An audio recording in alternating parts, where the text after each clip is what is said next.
The lies, the gaslighting, the rewriting of the narrative to make Alyssa Thomas the victim and Caitlin Clark the perpetrator, Caitlin Clark the bully, and of course, going after her fans as well. It is in full effect. ESPN, they go lower. What can I say? And we have the wonderful Chiney yapping it up again. Now, keep in mind a couple of things. She's the one that went when the whole Angel Reese thing on the first game of the 2025 season happened, right? And she went out there right away and just reported it as it was fact. It absolutely happened.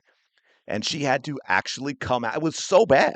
She had to come out later and apologize for her attack on the Caitlin Clark fans because she lied, my friends. She took an unfounded accusation with no proof and immediately ran with it as fact. By the way, you don't do that in media. That is maybe the biggest no no you can do. It's just like any legal case, right? Y'all hear, even when we know it's been done, we know it's on video, but there is a court case pending, right? All the media is always allegedly, but not shiny hiney. No, no, no, man. She took that opportunity to run and go after the Caitlin Clark fans. And so now she has some thoughts. She has some thoughts on Alyssa Thomas getting a flagrant 2 for her physical assault on Caitlin Clark. Let us take a listen because there are multiple things, man. This has levels to it. By the way, welcome back to the channel. Thank you so much for being here. Truly appreciate all of your support. We are about 420 subscribers away from 17,000, and then it's 18, and then we get to 19,000 to represent the 19 and all of you. So thank you all for your continued support. Don't forget to like, comment, subscribe. You know the drill. Let's dig into Chiney. And this is a magnifier matchup when you look back at it. Alyssa Thomas. It would help if I turn on the audio. Yes. I'm about to lose my mind because for some reason, all of a sudden, the audio on my computer has completely cut out. So I'm going to try something unique and fingers crossed that you actually see this. And that means it sort of worked. I had pulled up the video on my phone to hold my microphone to so y'all can listen. And we are going to talk about what Chiney says. Matchup when you look back at it. Alyssa Thomas, Caitlin Clark, both dominant players, but Alyssa plays on the edge. I know her, and Caitlin sometimes embellishes at times in certain instances. And so when you have a Yeah, we're just gonna go with that right there. Did you hear the wording? See, this is one of the things personally I'm fascinated with by, and I always have been, is I think words really matter, and a lot of people don't listen hard enough to the words being used, right? And people shape a narrative, and it gets past your defenses, and it just sort of sinks into your brain. You don't even realize it's happening, and that is Alyssa Thomas plays on the edge. That doesn't sound like a negative, does it? Right? Even though we know Alyssa Thomas is the dirtiest player to ever play in the WNBA. You can go through a long list. Again, for those that forget, and I've been so fixated on, the hit with Angel, because of course we're Caitlin Clark fans are hearing about how, oh, you didn't defend Angel when we did, and of course what she did to Caitlin Clark. And I think maybe last video I did finally mention it, finally hit me. Say she's the reason Nafisa Collier isn't playing right now. That nasty ankle injury in Nafisa Collier's, that was a dirty hit by Alyssa Thomas. She's done to Brianna Stewart, and the list is long and long and long and longer. Okay, but she plays on the edge. Not, hey, we know Alyssa Thomas is really dirty. And then with Caitlin Clark, we know Caitlin Clark embellishes. What does that sound like? That hits you as a negative. In other words, she's making stuff up. Of course, in this instance, Caitlin Clark is just lying on the ground, protecting herself as she gets hit.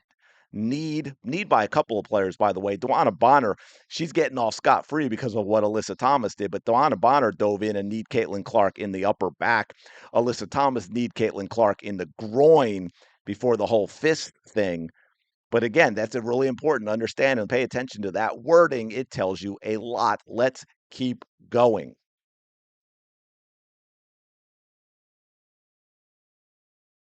I'll get it. now the league is reacting and doing something that it rarely does on a non-call. and instituting a suspension. And to me, that was unique. But I'll lastly say this. Okay, we got to roll with that as well. Again, and I've talked about this in another video. It's not a suspension. It was upgraded to a flagrant 2. First of all, the not being a call on the court, again, she frames it as a negative, as if the league is trying to go out of its way to protect Caitlin Clark. The problem here is not the league going out of its way to protect Caitlin Clark by having to take a non-call in the game and make it a flagrant 2.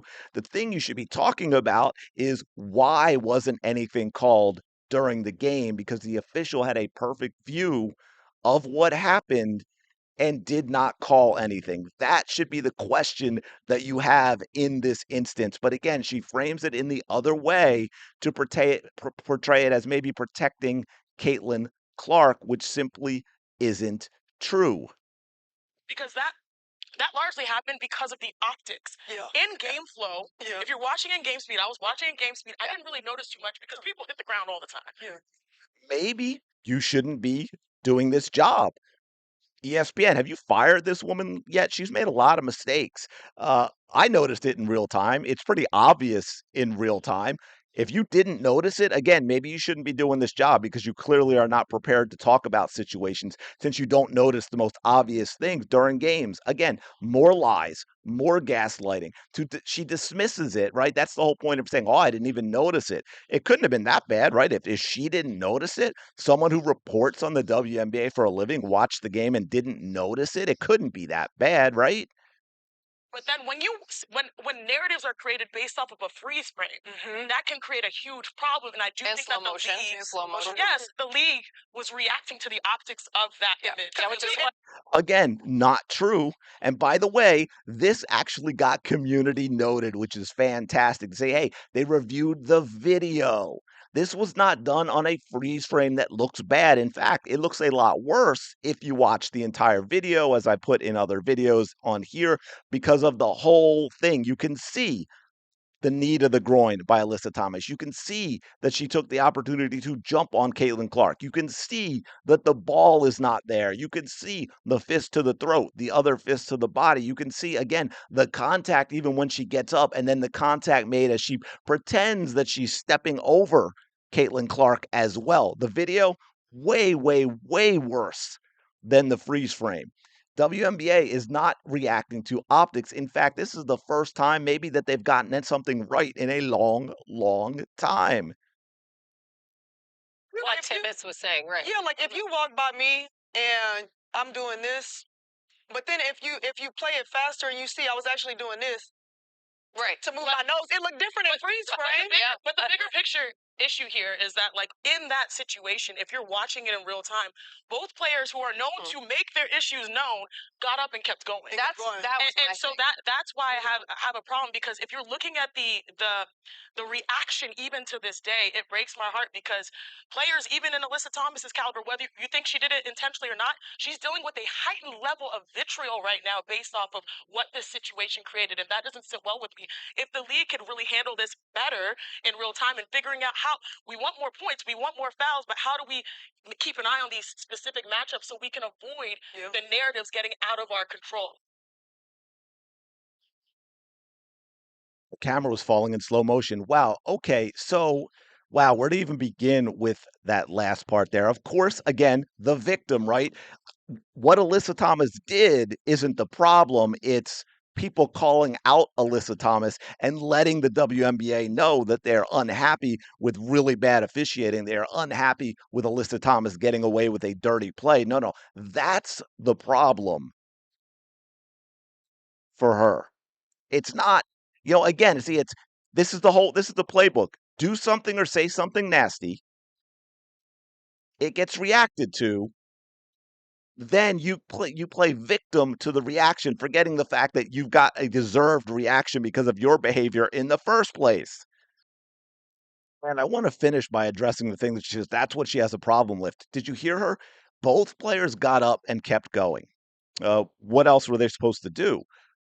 But in the beginning of the video, and we heard it a lot, right? There were a lot of think pieces this season. Hello, Jason Whitlock, screaming bloody murder about Caitlin Clark flopping and Caitlin Clark's complaining about calls and all this other stuff. Forget that other players do it all the time.